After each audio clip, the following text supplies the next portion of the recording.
What's up, guys? It's Brian here, and today I'm bringing you guys a review of the relatively new MIDI scale Tantive 4 from the LEGO Star Wars Starship collection. The set number is 75376, contains 654 pieces, and retails for a whopping $80 US. It is obviously a part of what LEGO has officially branded the Starship collection. Started last year with the Executor.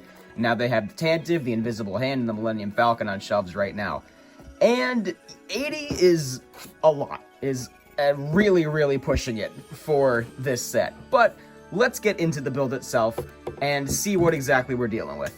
So just like with the Executor last year, the Tantive 4 has been a vehicle that I've never had in LEGO Star Wars form. So when I first heard the rumor about it coming to this MIDI scale, I was very excited to see how they would capture the look of the Tantive in this new MIDI Starship collection scale. And I think they did a pretty good job, actually. When I first saw the set, I didn't really love it because I felt like the cockpit was a little too small. But that's just because we're all used to seeing the bulky UCS version with the cockpit that's actually too oversized, whereas this actually looks like it's supposed to look like.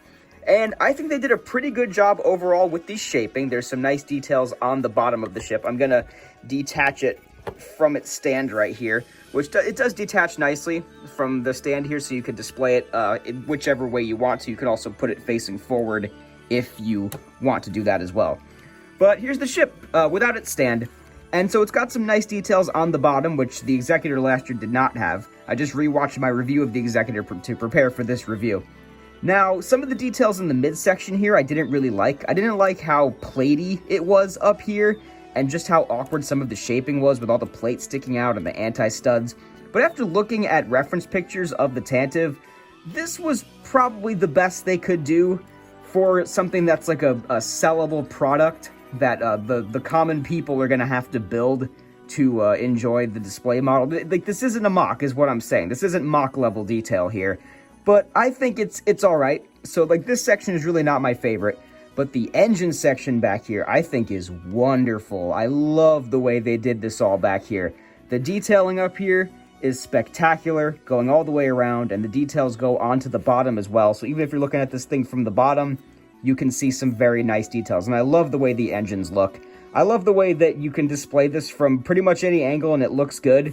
But let's see, there are actually a couple of little functions on this and little Easter eggs. There's an Easter egg in here that you can't really lift up, but in there you can see some studs of R2 and 3PO and Princess Leia, so that's kind of fun. I'm going to put this thing back on its display stand just so I can maneuver it better.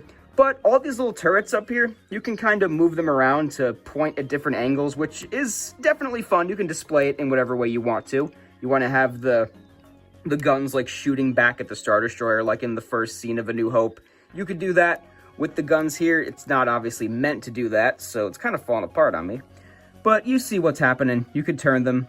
It's just built like this, like so. This little sensor dish can rotate if you so desire. And that's about it. That's really all it is, and that's really all it does, except look good. Now you also have this stand down here, and as has been standard with the Starship collection, you have the printed plaque that says LEGO Star Wars and the name of the ship. You have a brick over here. Last year there was the Return of the Jedi brick. This year it's the 25 years of LEGO Star Wars brick.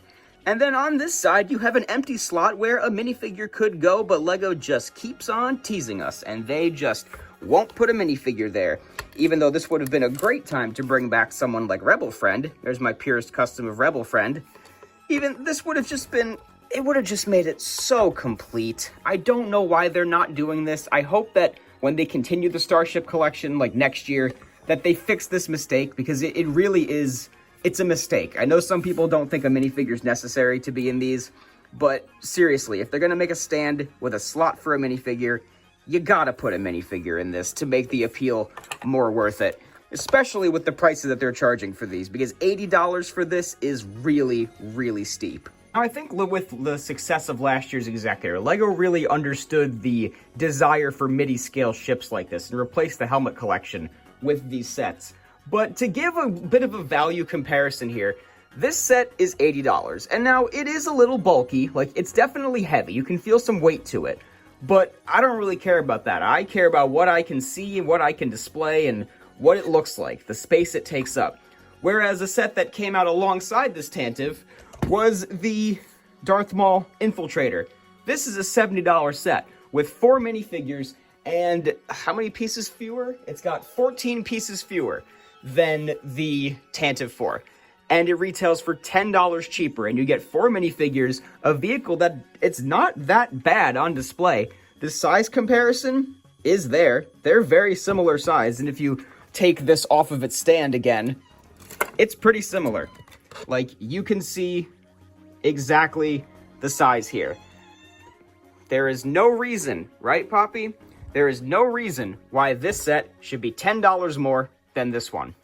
And one thing I didn't even mention with the price and value is that this Tantive comes with a sticker sheet, which is very disappointing for an $80 collector's set. The cockpit pieces, one on either side, is a sticker, and the 8 panels on the top and the bottom of the engines are also stickers. That is very disappointing for a set that is this expensive and this displayable, I guess you can say. Now, I want to make one thing very clear, is that I'm a big fan of the Starship collection. I hope to get the Invisible Hand at some point. I'm not sure if I'll get the Falcon, because that's really expensive. But I like this series much better than the helmet collection. I feel like the helmet collection kind of ran its course. It did all of the helmets that were relevant and that it could do. This is a very, very welcome substitution, especially because I've always wanted vehicles like this. I've never had a Tantive, I've never had an Executor. I really wanted these vehicles in my collection, and this is a great size to be able to collect these at.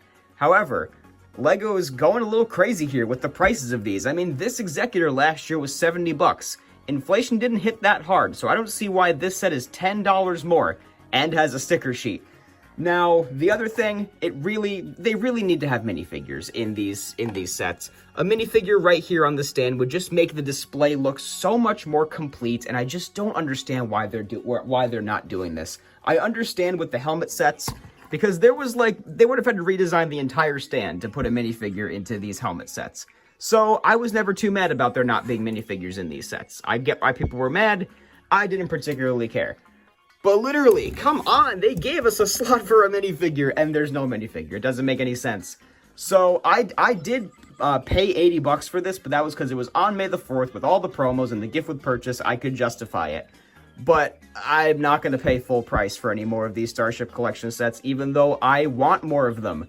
So that concludes my review. Poppy agrees with me. These prices are ridiculous. So, thank you guys very much for watching. Leave a like if you enjoyed. Comment, subscribe, all that good stuff. This has been Brian from Watermelon Studios. Peace out, guys. Tell us more what you think about the price. Yeah, it's bad, I know.